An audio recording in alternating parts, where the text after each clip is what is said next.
everybody, this is Bill from Billboard Comics. I've decided to come here and to my favorite comic book store in NEPA, that's Northeastern Pennsylvania, Comics on the Green. I didn't realize it was actually La Festa Italiana. So it's kind of hectic out here, but I'm going to go in here and find a piece of comfort of comic books. See you there.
In peace. No, Ladies and gentlemen, Dave Romeo, the owner and proprietor and grand poobah of Comics on the Green. What I think is, he doesn't want to say it, but one of the best, if not the best, one of the best comic book stores in Northeastern Pennsylvania. How long have you been having this place? I've been in business 34 years now. We've been in downtown Scranton the entire time. We're in our third location. We kept expanding every few years, but we're at our current location 18 years now. And so we're very happy here. We like being a part of the downtown scene, and it's a really nice city. Scranton's been very good to us. I can't complain. I've been going to him since as a wee Bobby, but he always has a great selection of back issues and prestige back issues and games and toys and trade paperbacks. What's your secret? What black magic do you have that makes you be so successful after 34 years? Well, we struck a deal with Mephisto, just like him bring on the bad guys recently, so that's been very helpful. Can you give me my number? Because I'm starting this. Oh, I will. Yeah, he's always looking for souls, and you're pretty corrupt already. Oh yeah, so yeah. It's gonna be really easy. Head start. And I'm right behind you there. So, but no, we've just always really tried to stay consistent with the comics being the focus. Always have a nice selection of new and old, appeal to everybody. And whenever there were trends and weird little fads and stuff, we never jumped on those. Our mission statement was always, stick with the comic books and make it a very family-friendly place. We have a beautiful kids corner, so we welcome everybody. We like to, just let everybody know that we have something for everybody here. And it doesn't matter your budget either. We have dollar boxes and we have books for thousands of dollars. So. And I will add something. Customer service. You are awesome. I did in one previous video when I was talking about the story told the story about the whole getting up in the chair thing. When my wife was basically pitching room to me, say hi, Jen. Hi. She used to buy back issues off this gentleman, but they're also on high shelf, so he'd have to go on this rickety ladder to go up there, and that would be sort of like our inside joke. He doesn't do it anymore, so do not ask for that. Do not ask for it when you come in here to ask I for would that. still do it. No, Our ladders, we have a better ladder now. Oh, yeah. Yeah, we have a better ladder now. More safe. See, Safety. we've done so well, I was able to afford a better ladder. Yeah, safety. I mean, So, safety first. you said you're 34, coming up to your 35th year. Do you have any big plans for it? Not right now. I hate to say it, not at the moment. We're so busy with just day to day. I haven't really planned anything big. But technically, our 35th would actually be next year. So maybe by next year, I'll come up with something and see if we can't do something special. Let me know. I'll try to. I'll plug it. I will, Because definitely. if you're in Scranton area, and you should be, because the office was filmed here, right? That's just right up the block, and John Krasinski still lives here, and everything like that. He doesn't. He doesn't. But come back and stop by. It's like close to the University of Scranton. If you have kids who go there, it's located to restaurants. It's a great place, and I give it. I wish I had more thumbs to give up, but I give it 2 thumbs up. Thank you, Dave. Thanks. Good to see you, Bill, as always. Thank you. Coming back in because I forgot to have Dave tell all about his social media and how you can get in contact with him. Street address, everything. Yeah, Go. well, hey, we're located at 307 North Washington Avenue in Scranton. We're open 7 days a week, too, so you can reach us anytime. We're all over social media. We're Comics on the Green on Facebook. We're Cot Green on Twitter/X. And I think just Comics on the Green at Instagram. And we always keep up to date with little things going on in the shop and just day-to-day and daily comic releases and things like that. So feel free to follow us. We keep everything fun and simple, so we hope to see you again. And I will say this too, as an advertisement for this, I follow him on all the social medias. He always puts his new releases up and also his new additions to the shop. His Silver Age and sometimes Golden Age books he brings in. So it'll be like sweet torment to see them come up there. Yeah. And but you can always make an offer, and he'll try to work something out for you. Yeah, you can reach us any number of ways. We have all our emails and stuff are up there. So just call a shop. We like to talk to people too. Thank you again, Dave. So as you can see, Comics on the Green is almost, I would consider, pretty close to being a complete comic book shop for all your comic book needs, collecting needs even too. You can see they have an extensive amount of back issues, including a very robust selection of $1 books. They also have toys. They have a whole section devoted to toys, rare action figures and dolls and statues. Is it going to be overwhelmed? Will you be able to find every single action figure that you've ever wanted in your entire life there? Probably not. However, it's going to be pretty good selection. You might be able to find something that you didn't expect that you wanted. What always impresses me about this place, even when I was going there, this used to be my hometown comic book shop for a little bit when I was in Northeastern Pennsylvania. Even though I lived closer down to Wilkes-Barre, and it's about like a half-hour drive to get my books, it has a really great selection of back issues, like key back issues. You can see I'm doing tours of the wall there. It being one of the biggest and one of the most established comic book stores in the region, a lot of people go in there to sell their comic books. While I was there, someone was trying to sell him something. It was something they didn't want. And that's another thing I like about him. If he doesn't want to buy something, he's not going to mess around with you. He's not going to screw around. He's not going to buy it just to be nice. He'll tell you politely but firmly that he doesn't want it and not waste your time or his. But what he does get in, he gets in Golden Age, Silver Age, and it's constantly recycling the supplies out, constantly recycling.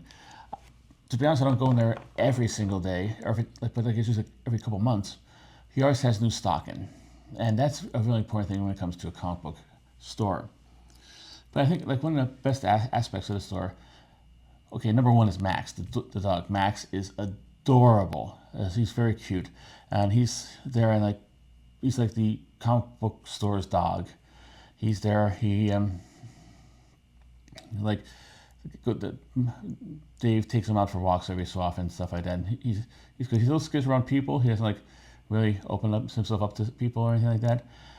But he's adorably cute. But the main aspect, I think, of the store is Dave Romeo himself.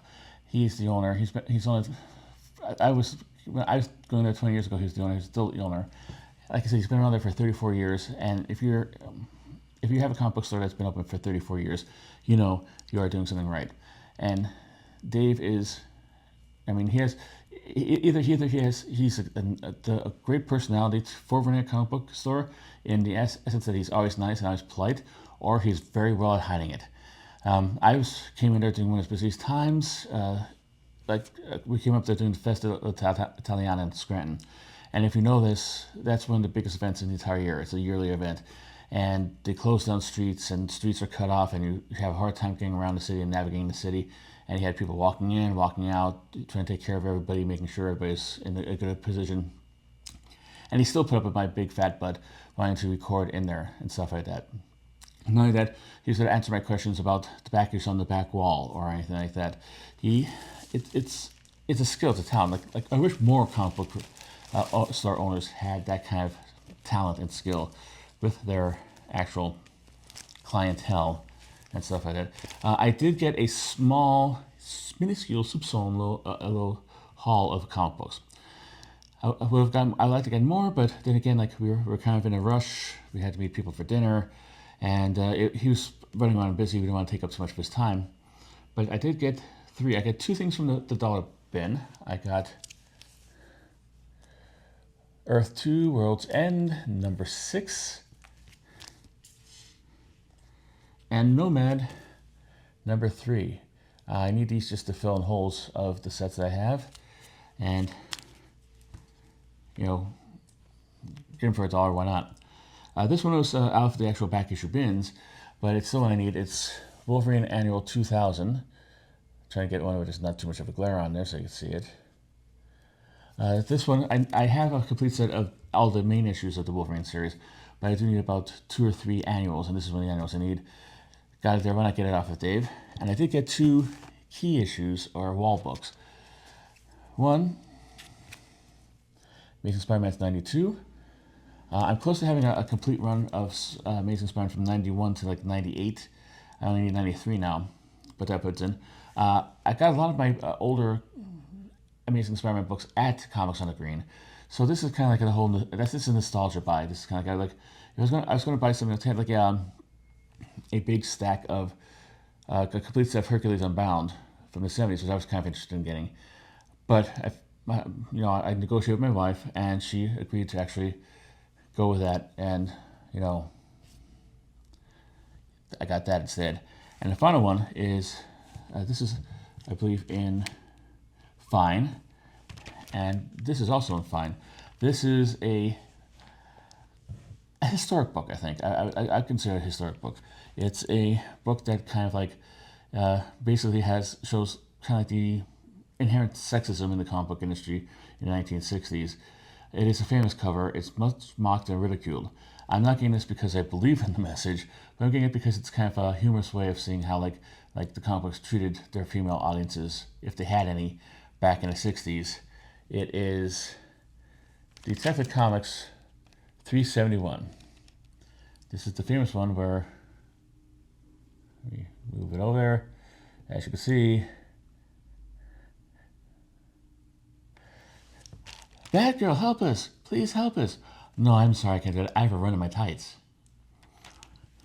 Yes, and still to this day, they're just barely starting to get out that kind of hole they dug themselves into. I do have a lot of Detective Comics in my stuff, but to get that kind of iconic cover, not for a good reason, but still iconic, I'm all for it. So, yeah, but he had a whole bunch of other stuff. He had like a whole bunch of slabs. I like that he has like some raw books in addition to having a whole bunch of slabs, because I'm a raw guy. But it's kind of like, he also has a whole bunch of like CGC books. He has a whole bunch of just regular keys all around the top shelf, out of the hands of prying kids and stuff like this. He does have a healthy kids section, a kid corner there. It is a good store. It's relatively easy to go to if there's not a big time Italian festival going on outside. You just have to go off the 81, go down, make a left, go down 2 lights, make a left, go down 2 lights, and then make another left, and it's on there. Because Scranton, like most cities, of as old as it is, has a lot of one-way streets there, so you have to do it that way.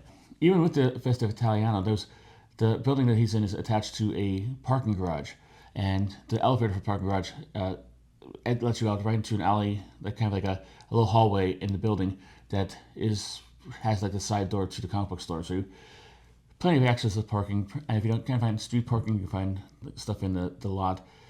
I think it's it's well worth your time. If you're anywhere near Scranton, or if you want to make a trip to Scranton, if you have relatives in Scranton, this should be like a Mecca kind of visit for you. You should make time out of your busy schedule to go. And if you go there and just see the selection and meet Dave and tell Bill sent you. And I think you walk away pleased and probably with your wallet a little bit lighter and your comic book collection a little bit more fuller. So that's it. If you have been to Comics on the Green and you want to leave like your message down there, good or bad, I can't imagine it'd be bad, but who knows? Everybody's experience is different. Please leave it down in the comments. And until I see you next time, keep on collecting.